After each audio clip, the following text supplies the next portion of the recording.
friends, good morning. As we know that we had studied on previous day of this chapter motion, and in this chapter we had studied about graphical representation of motion, and in graphical representation of motion we had studied about distance time graphs. Distance time graph for uniform speed and calculation of speed from distance time graph. Also distance time graph for non-uniform speed. इतनी बातों के बारे में हम लोग समझ चुके हैं. इस चैप्टर का जो दूसरा भाग है ये आपको ग्राफिकल रिप्रेजेंटेशन ऑफ मोशन, तो इसके बारे में हम ये तीसरा पार्ट है. पहला पार्ट तो था मोशन का, दूसरा था आपको इक्वेशंस ऑफ यूनिफॉर्मली एक्सप्रेसेड मोशन, तीसरा है ग्राफिकल रिप्रेजेंटेशन ऑफ मोशन. तो इसमें इस तीसरे पार्ट में, मोशन चैप्टर के तीसरे पार्ट में डिस्टेंस टाइम ग्राफ के बारे में हम लोग पढ़े थे, और डिस्टेंस टाइम ग्राफ से है ना किसी चलती हुई वस्तु का हम कैसे स्पीड का कैलकुलेशन करेंगे इस बात के बारे में समझे थे हम. Speed is equal to distance टेबल बाई टाइम टेकन होता है. तो ग्राफिकल रिप्रेजेंटेशन देते हुए हमने समझा था कि speed is equal to A B by O B, है ना. और उसके बाद फिर हम ये भी समझे थे कि ये distance time graph for non uniform speed के लिए क्या होता है. अब हमको यहाँ समझना है 2 नंबर में कि स्पीड टाइम ग्राफ या वेलोसिटी टाइम ग्राफ को समझना है. तो यहाँ डेट दिया हुआ है class 9 physics chapter 1 motion. Name of the topic क्या है? 2 नंबर का है स्पीड टाइम ग्राफ्स. उसको हम वेलोसिटी टाइम ग्राफ भी कह सकते हैं, क्योंकि स्पीड यहाँ वेलोसिटी के जगह पर स्पीड लिखा गया है और प्राय लिखा जाता है, इसलिए हम उसको स्पीड टाइम ग्राफ या वेलोसिटी टाइम ग्राफ नहीं कहते. अब देखिए, we can have 3 types of speed time graph. 3 तरह के स्पीड टाइम ग्राफ होते हैं किसी मूविंग बॉडी के लिए, है ना. और ये 3 तरह के स्पीड टाइम ग्राफ होते हैं. क्या क्या? तो यहाँ दिया है. पहला में तो ये लिखा है यहाँ पर कि we have 3 types of speed time graph for a moving body. Number 1, when the speed of the body remains constant, means if there is no any acceleration. अगर कोई बड़ी स्पीड में है, कोई बड़ी मूव कर रही है और उसका एक कांस्टेंट क्या है कि स्पीड कांस्टेंट है उसका, तो स्पीड कांस्टेंट है. इसका अर्थ क्या हुआ? इसका मतलब हुआ कि उस बॉडी में कोई भी एक्सेलरेशन नहीं है, means there is no acceleration. तो उसका स्पीड टाइम ग्राफ क्या होगा या वेलोसिटी टाइम ग्राफ क्या होगा, इसको समझना है. दूसरा क्या है यहाँ पर? दूसरा है कि when the speed of the body changes at a uniform rate. अगर किसी बॉडी का स्पीड जो है, चाल, वो यूनिफॉर्म रेट से चेंज होता है ना, तब क्या होता है? मतलब कि अगर यूनिफॉर्म रेट से चेंज हो रहा है तो उस बॉडी में यूनिफॉर्म एक्सेलरेशन है. क्या है? यूनिफॉर्म उसमें एक्सेलरेशन है. Therefore second point is here given that when the speed of the body changes, है ना, at a uniform rate, means if means there is uniform acceleration. दूसरा. और तीसरा क्या है? And third one, when the speed of the body changes in a non-uniform way. अगर body का speed non uniform वे से, मतलब कि असमान तरीके से, है ना, नॉन यूनिफॉर्म ये वे में अगर बॉडी का स्पीड चेंज हो रहा है, मतलब there is non uniform acceleration. अगर नॉन यूनिफॉर्म एक्सीलरेशन है तो उसका स्पीड टाइम ग्राफ या वेलोसिटी टाइम ग्राफ कैसा होगा, है ना, इसके बारे में समझना है. ये 3 पॉइंट है. Therefore, it has been written there that we have 3 types of speed time graph. for a moving body when the speed of the body remains constant, when the speed of the body changes at a uniform rate, and when the speed of the body changes in non-uniform way. मतलब कि जब कोई acceleration नहीं है किसी body में तब 1 number का, दूसरा है जब यूनिफॉर्म एक्सेलरेशन है बॉडी में तब 2 नंबर का, तीसरा है जब नॉन यूनिफॉर्म एक्सेलरेशन है बॉडी में तब। तो इस तरह से 3 तरह का हम स्पीड टाइम ग्राफ या वेलोसिटी टाइम ग्राफ के बारे में हम जानते हैं। Now we have to discuss about 3 types of speed time graph और velocity time graph in detail 1 by 1। But at first 1 number में we have to discuss about speed time graph when the speed remains constant. अगर speed constant है तो क्या होगा speed time graph, इसको हमको समझना है ना। मतलब कि हमको देखना है कि जब स्पीड कांस्टेंट है किसी चलती हुई वस्तु का तो स्पीड टाइम ग्राफ कैसा हो। तो आपको समझना चाहिए कि यदि हम कहते हैं है ना by saying that the speed of a body is constant, हम कहते हैं कि किसी बॉडी का स्पीड कांस्टेंट है यानी यूनिफॉर्म है, इसका अर्थ क्या होता है, क्या मतलब है। We mean that the speed don't change with time, समय के हिसाब से, समय के अनुसार उस वस्तु का, उस चलती हुई वस्तु का, उस गतिमान वस्तु का स्पीड चेंज नहीं हो रहा है। इसका मतलब यह हुआ देयरफॉर जब स्पीड चेंज ही नहीं हो रहा है therefore we can say that there is no acceleration in the body, body में कोई एक्सेलरेशन नहीं है ना। So speed time graph of body है ना, वह स्पीड टाइम ग्राफ किसी बॉडी का है ना जो बॉडी कांस्टेंट स्पीड से यानी यूनिफॉर्म स्पीड से मूव कर रहा होता है ना, वो स्ट्रेट लाइन होता है। क्या होता है, स्ट्रेट लाइन होता है और समानांतर होता है, पैरेलल होता है। किसके, parallel to the time axis. यहाँ फिगर दिया है, फिगर में OC is the time axis and O is the speed of the body. और बॉडी का स्पीड कैसा है, तो बॉडी का स्पीड जो है, बॉडी का स्पीड कांस्टेंट है, बॉडी कांस्टेंट स्पीड में है।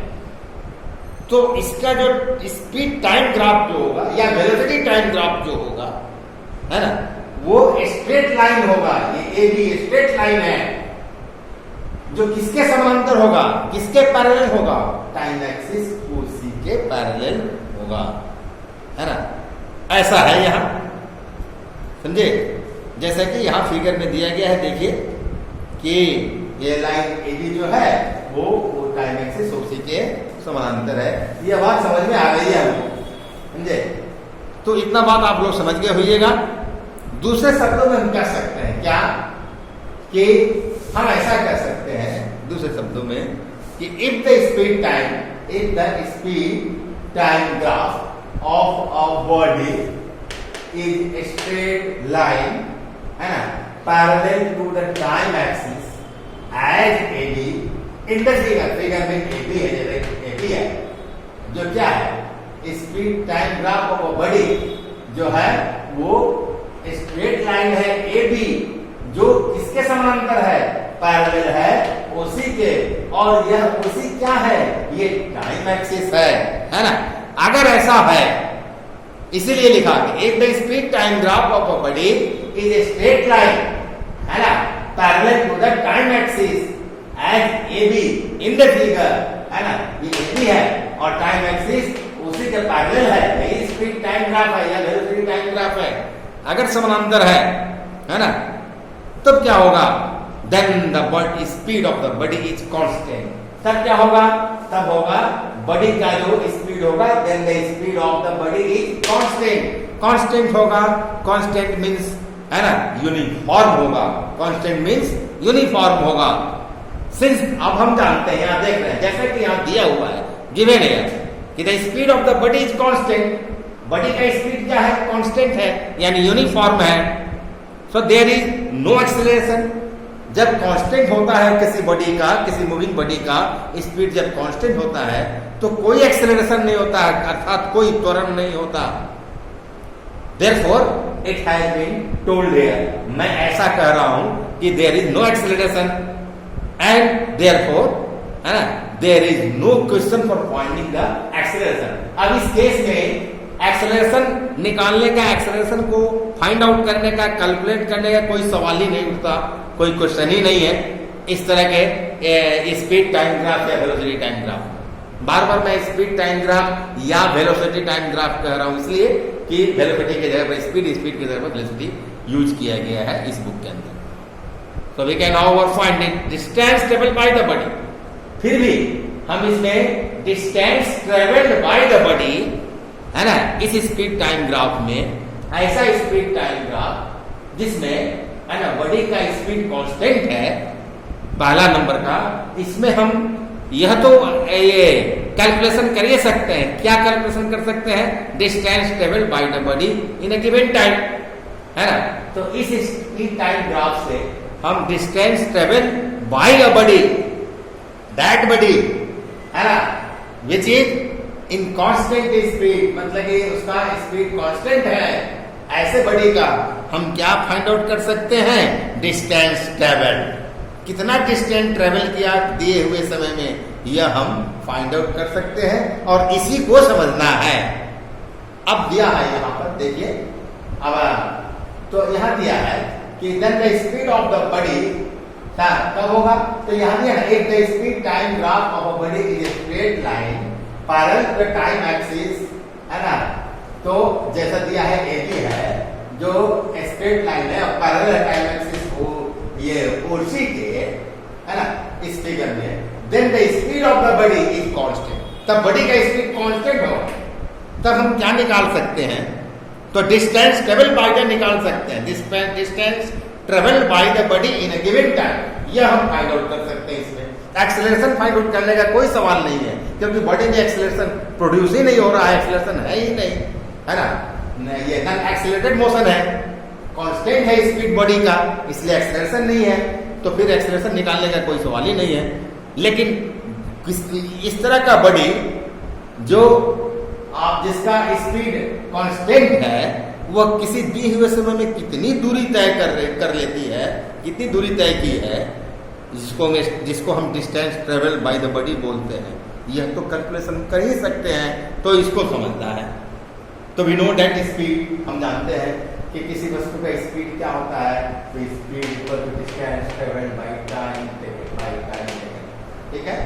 इसलिए सो डिस्टेंस ट्रेवल, ये डिस्टेंस ट्रेवल निकालना है, ये डिस्टेंस ट्रेवल बराबर क्या हो जाएगा? स्पीड इधर आएगा, स्पीड इनटू टाइम टेकन हो जाएगा, 1 नंबर का हो गया।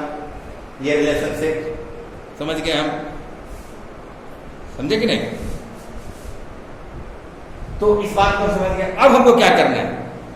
Now to find out the distance travelled by the body at point C, इस पॉइंट सी पर है ना बॉडी ने कितना डिस्टेंस ट्रेवल किया, इसको पाने के लिए, है ना, we draw a perpendicular CB. हम क्या करते हैं? सीबी एक लंब खींचते हैं, परपेंडिकुलर डालते हैं, है ना, पॉइंट सी पर, है ना, which meets the straight line graph at point B, जो स्ट्रेट लाइन ग्राफ के पॉइंट बी पर मिलता है, सी से जो हम परपेंडिकुलर खींचते हैं वो बी पर मिलता है। नाउ अब देखिए, है ना, स्पीड एट सी, सी पर स्पीड क्या है? Speed at C, now speed at C equal to C B, यही सी बी ही स्पीड है सी पर बॉडी का। कैसे बॉडी का? वैसे बॉडी का जिसका स्पीड कांस्टेंट है ना, तो वो क्या है? सी बी हमको है ना। अब ये क्या है?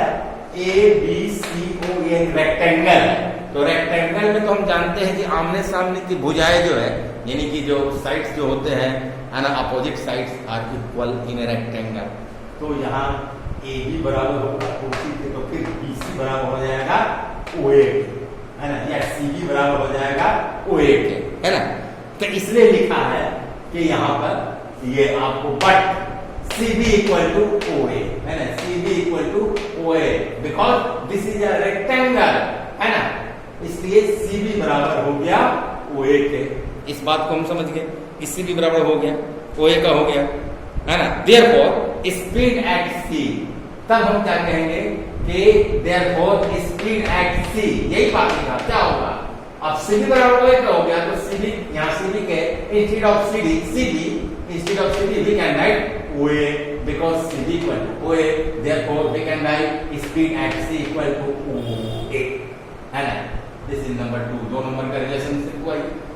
अब देखिए एंड और फिर क्या टाइम एट C पर टाइम क्या है?